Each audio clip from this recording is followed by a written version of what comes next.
हरे कृष्णा प्रभु जी, पंचाम प्रणाम। हरे कृष्णा।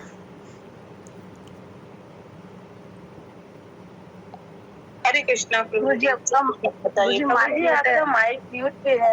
हरे कृष्णा सभी सारे भक्तों को। हरे कृष्णा। तो मैं चौथा अध्याय के ऊपर हम चर्चा कर रहे थे। पहले अध्याय का नाम क्या है और दूसरे अध्याय का, तीसरे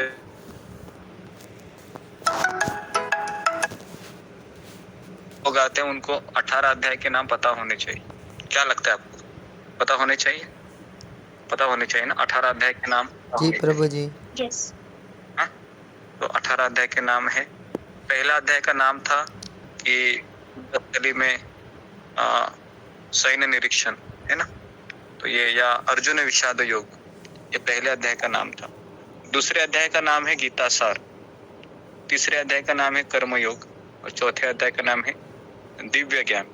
ठीक है, तो इस तरीके से हर एक व्यक्ति को 18 अध्याय के नाम याद आने चाहिए। तो अगर मैं किसी को भी पूछूंगा कि मुझे आप 13वें अध्याय का नाम बताइए, तो आपको आना चाहिए।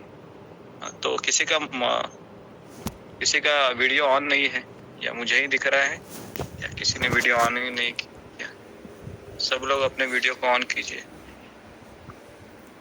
हाँ, वीडियो को ऑन कीजिए और सोइए मत, बैठ के सुनिए, है ना? मुझे पता है वीडियो ऑफ क्यों कर लेते, ऐसा मत समझिए कि मुझे पता नहीं है, चलता है। तो भगवान ने मुझे तीसरा आय दिया है, पता चलता है कि कौन क्या कर रहा है। ओके, तो मैं चाहता हूँ कि आप कैमरा ऑन करके सुनिए। जितना आप कैमरा ऑन करके सुनेंगे उतना भगवान का कृपा ज्यादा आएगा। ठीक है, आगे बढ़ते हैं अभी हम। हाँ, तो आज हम चर्चा करेंगे। कितने श्लोक हुए थे हमारे? 22, 23, 24, आज 24। आज 24। ओके, 24वां श्लोक।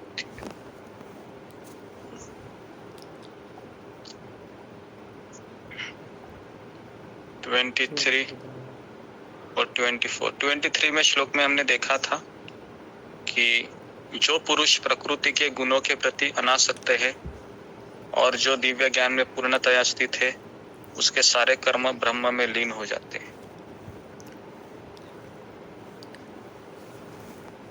इसका तात्पर्य हमने कवर किया था। 23 का तात्पर्य हुआ था या नहीं हुआ था? 23 का तात्पर्य कवर हुआ था जी, हुआ था, हो गया था। तो 24वां पर भेजा है इसने।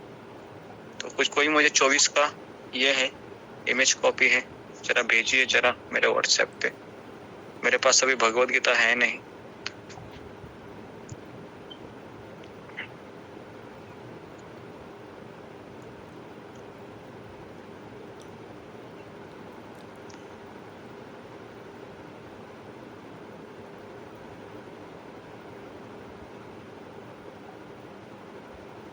ठीक है, ओके, आ गया। मिला? जी मिला मुझे, ठीक है।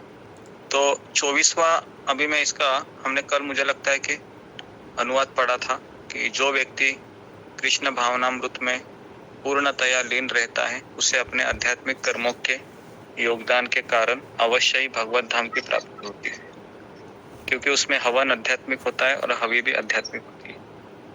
ठीक है, तो तात्पर्य अभी हम पढ़ते हैं। किसी को ये पता चला इसका अनुवाद में भगवान क्या बताना चाह रहे हैं कि जो व्यक्ति पूरी तरह से कृष्ण भावना में लीन रहता है। अभी लीन रहने का अर्थ क्या है कि वह उठते बैठते खाते पीते चलते सोते हमेशा कृष्ण के बारे में सोचता रहता है। ठीक है, लेकिन कौन मुझे बताएगा कि साधना भक्ति में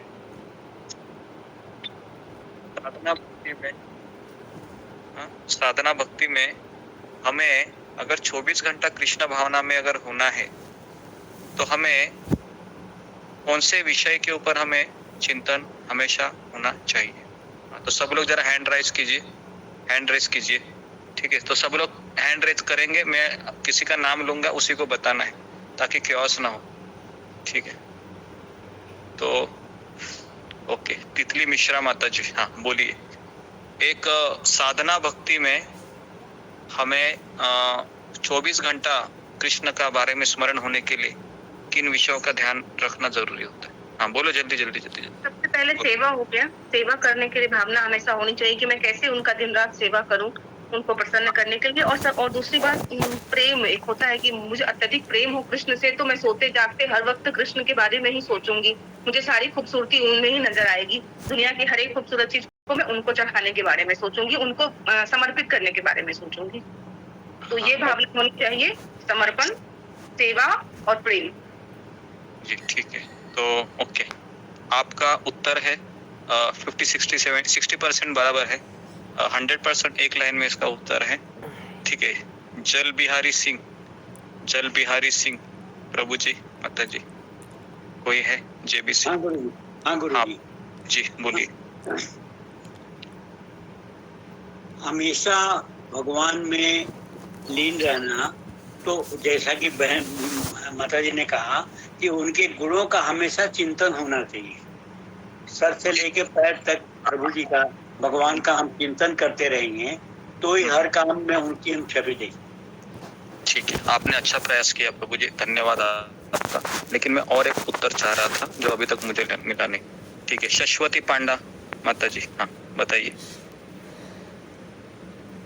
हमें किसके ऊपर चिंतन, साधना भक्ति की बात कर रहा हूँ मैं, प्रेम भक्ति की नहीं। तो जो लोग मुझे उत्तर दे रहे हो प्रेम भक्ति की ओर है, साधना भक्ति मतलब जो हम अभी कर रहे हैं। जी जल्दी जल्दी बोलिए शाश्वती।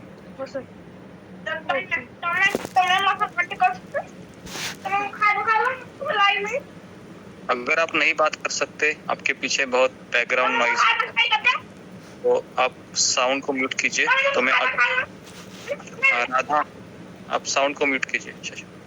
राधा बंगार, बोलिए राधा माता जी।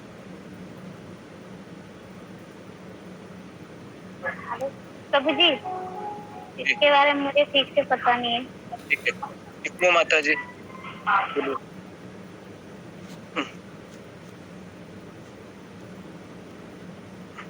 जल्दी जल्दी बोलिए आप, साउंड को म्यूट करके, ताकि आंसर मुझे जल्दी मिले, क्योंकि हमारा प्रभु जी गुरु की आज्ञा का पालन करना चाहिए। जी हाँ, तो ये मुझे प्रश्न का उत्तर मिला है। तो सब लोग हैंड को ये कीजिए कि देखिए, साधना भक्ति में एक शिष्य के लिए गुरु के शब्दों को ग्रहण करके 24 घंटा उसी के बारे में अगर वो सोचता है ना, तो वह कृष्ण भावना में रह सकता है। तो ये मुझे उत्तर चाहिए था। हालांकि आप सबने उत्तर कई प्रतिशत बराबर ही बोला है, क्योंकि गुरु भी अपने बारे में नहीं कहता है। गुरु भी आपको कोई भगवान की सेवा में ही लगाएगा बेसिकली, ठीक है। लेकिन इसका सटीक उत्तर है कि हाँ, अभी इसके लिए बेस्ट एग्जाम्पल कौन है जो हम सुबह पढ़ रहे हैं ना लीलामृत में, है ना। हमने देखा है किस तरह से श्रील प्रभुपाद जी हमेशा अपने गुरु के आदेश के बारे में सोचते रहते थे। हालांकि बूढ़े होने के बाद तो ज्यादा सोचने लगे, बराबर है ना।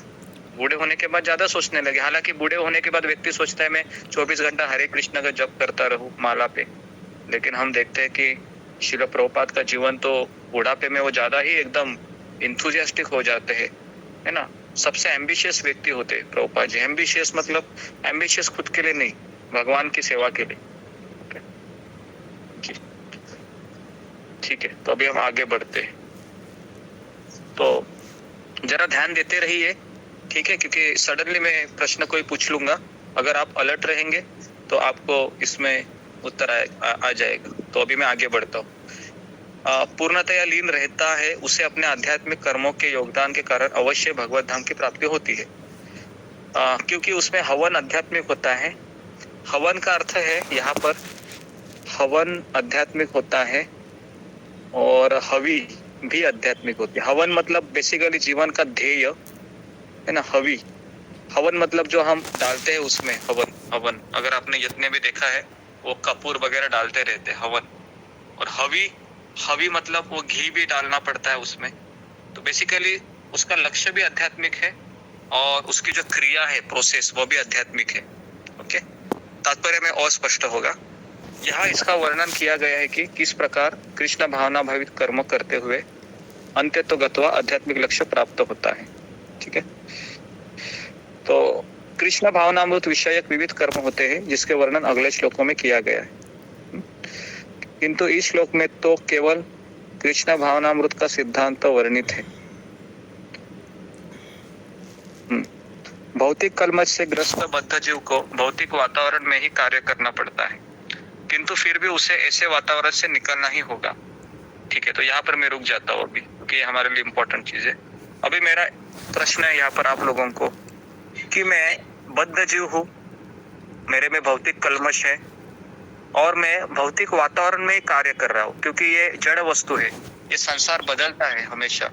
हर एक दिन सूर्य उगता है, सूर्यास्त होता है, मेरा एक दिन समीप जा रहा हूँ मैं मृत्यु के। ठीक है, तो अभी मेरा यहाँ पर प्रश्न है, तो मुझे अगर ऐसे वातावरण से निकलना होगा, मुझे अगर इससे निकलना होगा, है ना, तो मुझे क्या करना होगा? क्या मुझे कर्म को खत्म करना है या फिर मुझे कुछ और सोचना चाहिए? ठीक है, तो मेरा प्रश्न आपको समझ में आया होगा।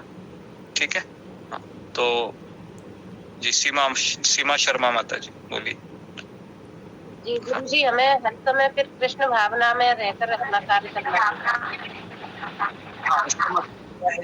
कि मैंने कर्म खत्म करना है या इसको खत्म करना है? जी माता जी। हाँ गुरु जी, हमेशा सत्संग और सेवा में जिस हिसाब से गुरु बताते हैं उसी मार्ग पर चलते हुए सत्संग और सेवा में ध्यान करना। ठीक है, तो ऑलमोस्ट आपका बराबर है 60-70%, लेकिन मैं और एक चीज को चाह रहा था। हालांकि मैं यहाँ पर 2 ऑप्शन दे रहा हूँ, वापस एक बार सुनिए। कर्मों को खत्म करना है तो ये कर्म के रिलेटेड है या हमारा क्या मतलब ये होना चाहिए? ठीक है, गीता माता जी बेंगलोर से। हाँ बोलिए। हरे कृष्ण प्रभु जी। जी यस। मुझे लगता है हम जो कर्म करते हैं और उन सब कर्मों को यज्ञ जैसे करना है और सब कर्मों को हम कृष्ण को अर्पण करना है। जो मैं गलत कर रहे सर सही कर प्रार्थना करके मैं ये यज्ञ कर रहे हूँ, ये ऐसे ऐसे हमारा भावना होना चाहिए। हाँ, आप ये 80% बराबर है। तो कृष्ण को अर्पण करने का मतलब क्या है? तो ये नेक्स्ट क्वेश्चन है, अभी यही इसी में है वो कि मैं कृष्ण को अर्पण करके मुझे ये करना है, तो इसका मतलब क्या है? ठीक है, इसके लिए मैं अभी जिज्ञासु कुशवाहा माता जी। हाँ बोलिए।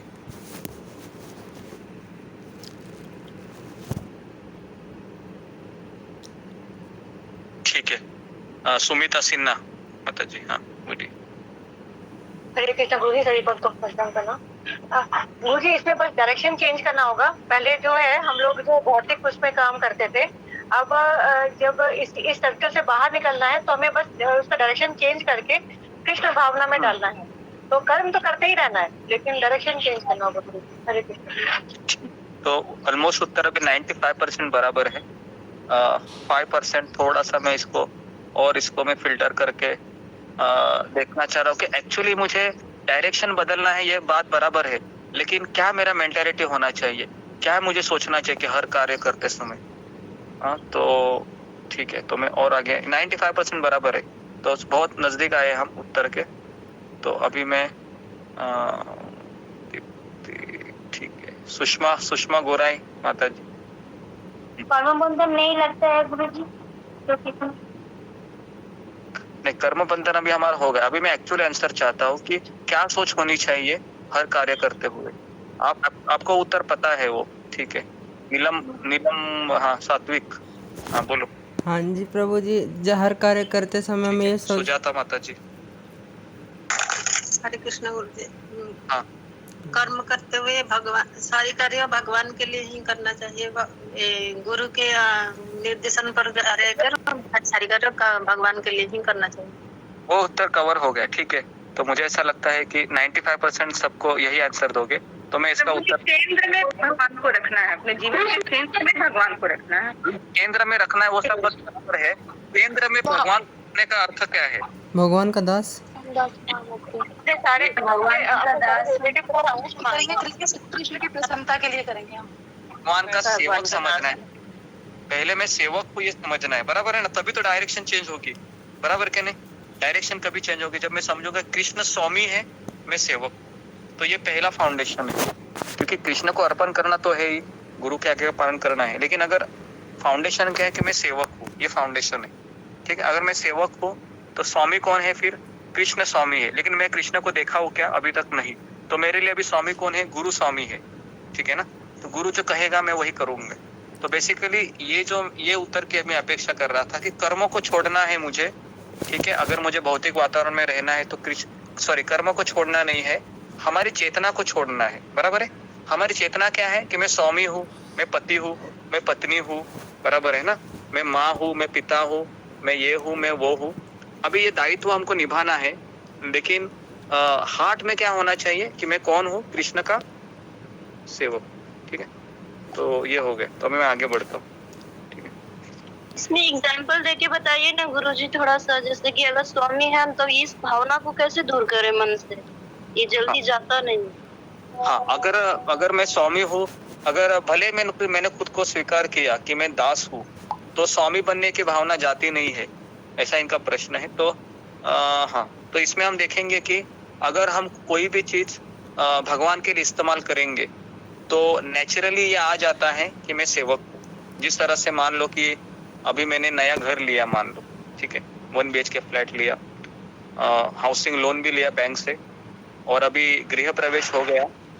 उसके बाद मैंने क्या किया, मेरे घर में जगन्नाथ या राधा कृष्ण के विग्रह को मैंने, उसके बाद फिर मैं क्या सोचूंगा कि मेरे घर में जो खाना बनेगा वो किसको जाएगा? पहले भगवान को जाएगा। तो मैं ऑटोमेटिकली मैं सेवक हो गया। लेकिन समस्या ये आती है कि भगवान ने अर्पण जैसे हो गया, उसके बाद हमारा अंदर की भावना जागृत हो जाती है, बराबर है। कितने लोगों का ये अनुभव है कि जैसे मैंने भगवान को अर्पण किया, अच्छा सा रसगुल्ला हो, स्वीट राइस हो, तो तुरंत अटैक कर देते हैं ना हम उसके ऊपर कि चलो अभी मैं ही हूँ, मैं और अभी ये रसगुल्ला, हम दोनों के बीच कोई नहीं है, बराबर है ना। तो ये भावना तुरंत आ जाती है। तो इसके लिए मैंने एक प्रश्न दिया था कि प्रसाद को पाते समय मेरी क्या भावना होनी चाहिए, बराबर है ना। तो मैंने प्रश्न दिया था, वो इसलिए दिया था कि जैसे आप रसगुल्ला को देखोगे तो आपको ये समझना है कि रसगुल्ला एक कृष्ण के रूप में आया है और ये मुझे आनंद देने के लिए आए हैं। लेकिन मैं चाहता हूँ मैं इस रसगुल्ले को पहले प्रणाम करता हूँ या प्रणाम करती हूँ और उनको कहती हूँ कि हे रसगुल्ला, आप कृष्ण के रूप में आए हैं, तो आप मेरे जीवा पर जैसे मैं आपको चखूंगा तो मुझ में भोग करने की भावना से आपका सेवक बनने की भावना को आप उजागर कीजिए। इतना तो हम बोल सकते हैं, मुझे लगता है, बराबर कि नहीं, बोल सकते हैं। और उसके बाद हम खाने से भले में एंजॉय करें, लेकिन अंदर से तो हमने कृष्ण को बता दिया है, बराबर है ना, कि मेरी क्या भावना है, ठीक है। तो मुझे लगता है हम इतना कर सकते हैं, क्योंकि बाकी का चीज तो हमको पता नहीं है। एक बार अंदर गया तो हम ऐसा लेते हैं कि बस सोचो ही मत, है ना, चबाते चबाते उसका पूरा रस निचोड़ के आप खाते हैं, ओके। तो इसको तो आप कंट्रोल नहीं कर सकते, ओके। तो इसीलिए तो धीरे धीरे जाती है स्वामी की भावना अब बेसिकली। तो ये एक दिन का काम नहीं है, लेकिन फिलहाल हमको थ्योरेटिकली तो एटलीस्ट करना है ये।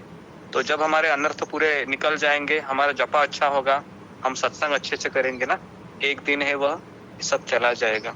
शबरी की तरह हमको राह देखना है ना। मातंग मुनि ने बताया था प्रभु रामचंद्र मिलेंगे, तो शबरी ने साहस रखा, धैर्य रखा, एक दिन मिल गए। तो हमें भी ऐसे ही करना है, मरते दम तक हमको निभाना है। पता नहीं कितने साल लगेंगे, लेकिन मैं चाहता हूँ कि हमारा रोल मॉडल है शबरी होनी चाहिए रामायण में, है ना। हमेशा हमने शबरी को स्मरण करना चाहिए कि किस तरह से वो बूढ़ी हो गई, उसके बाद भी उसने निराश नहीं हुई। वो हर दिन वह आंगन साफ करती थी, बेर चुनती थी और राह देखती थी, कब आएंगे। और एक दिन भगवान आ गए, ठीक है। आगे बढ़ते अभी। उदाहरण के लिए, यदि कोई रोगी दूध की बनी वस्तुओं के अधिक खाने से पेट की गड़बड़ी से ग्रस्त हो जाता है तो उसे दही दिया जाता है, जो दूध से ही बनी अन्य वस्तु है। उसी तरह से भौतिकता में ग्रस्त बद्ध जीव का उपचार कृष्ण भावनामृत के द्वारा ही किया जा सकता है, जो यहाँ गीता में दिया हुआ है। तो ये अगर चीज आपको समझ में आई ना, अगर मैं परेशान हूँ, अगर मेरा दिमाग खराब हो गया है, अगर मैं अकेलापन महसूस कर रही हूँ, या किसी ने मुझे भला बुरा बोल दिया है, या फिर मुझे घाटा हो गया है, या फिर कोई मुझे समझ नहीं रहा है, ये जितनी भी चीजें हैं ना, इसका उपचार एक ही है, कृष्ण भावना। मतलब क्या है, मैं कृष्ण का सेवक हूँ, ये कृष्ण के अंश है, इनसे मेरे कर्म से मेरा कनेक्शन है। हालांकि ये मेरे शरीर को ईजा कर सकता है ना, मेरा दिमाग खराब कर सकता है, लेकिन मेरे आत्मा को ये ठेस नहीं पहुंच सकता। तो इसके लिए मैं उस अवस्था में भी कि मैं अगर कृष्ण के अपने शाश्वत संबंध का स्मरण करूंगा या करूंगी तो शायद हम इस चीज से हम निकल सकते हैं। कई बार हम इसलिए डिप्रेशन में चले जाते हैं क्योंकि हम खुद को सोचते हैं कि मैं पत्नी हूँ, है ना। आज ही मैंने सुबह फोन किया था किसी को, तो कह रहे थे कि पति हमेशा मुझे ऐसे बोलते रहते हैं, तो जपा करते समय भी वही विचार मन में चलता रहता है। तो कई बार ऐसे होता है कि हम खुद को पत्नी समझ बैठते हैं, है कि नहीं, बराबर है। ऐसा होता है, कितने लोगों के साथ ऐसा होता है कि जपा करते वक्त मान लो कि पिछले रात में कुछ झगड़ा हो गया होगा या कुछ ऐसा हुआ होगा, तो वो विचार आता है मन में या नहीं आता है, बताइए। वो पड़ोसी के साथ भी होता है। तो क्या करना चाहिए, मन में प्लानिंग निभाना चाहिए। जैसे जपा खत्म होती हो ना, मैं ये रिप्लाई दूंगी ऐसा आता है कभी कभी, ऐसा करना चाहिए या फिर वो विचार को हटाना चाहिए? विचार को हटाना चाहिए गुरुजी। तो विचार को हटाना बहुत जरूरी है बेसिकली, तो हट जाएगा विचार। लेकिन कई बार क्या होता है ना कि एक माला हमारे ऐसी ही निकल जाती, बराबर है, और वो धागे का मनी आता है ना, वो गेरवा मनी, वो 108 वाला, तब पता चलता है अरे बाप रे, मेरा एक माला तो इसी के चिंतन में चला गया। ऐसा कितने लोगों के साथ होता है, बताइए। होता है ऐसे? हाँ होता है ना, एक माला हमारे बराबर है। और उसके बाद भी क्या होता है ना, उसके बाद हम सोचते हैं अरे मेरा माला खराब हो गया, लेकिन माइंड इतना एक्सपर्ट रहता है ना, दूसरा माला भी उसी पे चला जाता है। ऐसा भी होता है कभी कभी, पता होने के बाद भी वो चला जाता है। तो इसके लिए तभी क्या करना चाहिए कि हमें जोर से भगवान का नाम लेना है, जोर से, और खुद को एकदम इस तरह से उसमें घुस जाना है भगवान के नाम में कि विचार आए ही ना। समझ में आया ना, ये हमको प्रैक्टिकली करना है, ठीक है। आगे बढ़ता हूँ मैं अभी। तो विधि यज्ञ या विष्णु या कृष्ण को प्रसन्न करने के लिए किए गए कार्य कहलाती है। भौतिक जगत के जितने ही अधिक कार्य कृष्ण भावनामृत में या केवल विष्णु के लिए किए जाते हैं, पूर्ण तल्लीनता से वातावरण उतना ही अधिक आध्यात्मिक बनता रहता है। तो अभी भौतिक जगत मतलब मेरा घर हम समझ लेते हैं। अगर मेरे घर में मैं कृष्ण भावना या कृष्ण के लिए कार्य करता हूँ, क्या मेरा घर है या फिर वो या वैकुंठ है? क्या लगता है आपको? अगर आपके घर में आप कृष्ण के लिए अगर आप सेवा कर रहे हैं या उनका कीर्तन कर रहे हैं, कथा सुन रहे हैं, तो आपका घर है या वैकुंठ है, बताइए। वैकुंठ बन जाता है प्रभु जी। मेरे घर में मैं भगवान के विग्रह को रखा हूँ और उनके सामने टीवी लगाकर रिमोट में पिक्चर देख रहा हूँ, तो अभी मेरा घर वैकुंठ है या मेरा घर है, बताइए। क्योंकि मेरे घर में तो घर है, ठीक। आपको समझ में आ रहा है मैं कहाँ पर स्ट्रेस दे रहा हूँ? केवल भगवान को लाने से आपका घर वैकुंठ नहीं बनता है, समझ में आ रहा है? केवल भगवान को लाने से हमारा घर वैकुंठ नहीं बनता है, भगवान के सामने कुछ करना भी चाहिए, समझ में आ रहा है? कई लोगों को हम देखा है कि घर में उत्साह से विग्रह को लाते हैं, है ना, हम करेंगे करेंगे करेंगे करेंगे करेंगे, लेकिन फिर क्या होता है, उसको ऐसे ही छोड़ देते हैं फिर, ऐसा भी देखा गया है। तो इसलिए हमें रोज हमको सत्संग करना चाहिए, तभी वो हम रोज कर सकते हैं। ओके। तो भगवान आध्यात्मिक है और उनके दिव्य शरीर के किरणें ब्रह्म ज्योति कहलाती है। प्रत्येक वस्तु इस ब्रह्म ज्योति में स्थित रहती है, किंतु जब यह ज्योति माया या इंद्रिय तृप्ति द्वारा आच्छादित हो जाती है तो यह भौतिक ज्योति कहलाती है। यह भौतिक आवरण कृष्ण भावनामृत द्वारा तुरंत हटाया जा सकता है।